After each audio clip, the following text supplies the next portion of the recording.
Good evening and thank you for joining us. I'm Pat Paris. And I'm Heidi Alongo. We begin with 4 teenagers arrested, all suspects in the U of A house party shooting back in April. A U of A sophomore Aaron Jones was killed in that shooting. KGUN 9's Craig Smith shares why police believe these 4 teens are responsible. We're here at the Pima County Jail because those 4 teens are in this jail right now. Now, most of what we know about this case, it's a very human case, but most of what we know about it is from the cold pages of this legal charging document.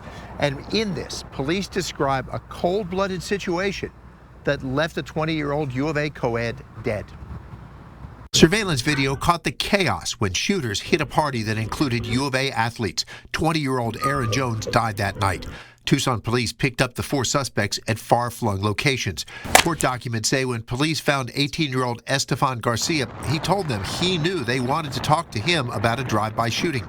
According to detectives, Esteban Garcia said he was the driver, not a shooter, but that 3 17-year-olds, Tevion Beal, Marcus Williams, and Akeem Alvarez, all shot again and again as they drove by the house, then paused at a convenience store to try to figure out if they needed to track down and shoot anyone who ran away.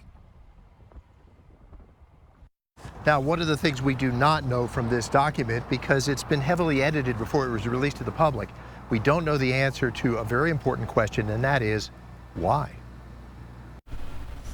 All right, that was Craig Smith. That's right. Now we're going to turn to KGUN 9's Ryan Fish, who's been following this story since it actually happened back in late April. He joins us live from 5th Street in front of the house where that party and shooting took place. Ryan? Hey, Pat and Heidi, I spoke with neighbors today, both next door and across the street, and they're still shaken by this shooting now, even 7+ weeks later. Now, they didn't want to use their names or share their faces because they still fear for their safety, even after Tucson police announced those arrests yesterday that Craig talked about. Yesterday's news was welcome for them, but not the end of the story. This is a good start. That was a sigh of relief. I didn't think it was ever going to happen, that they were going to find them. I really didn't, so I was shocked.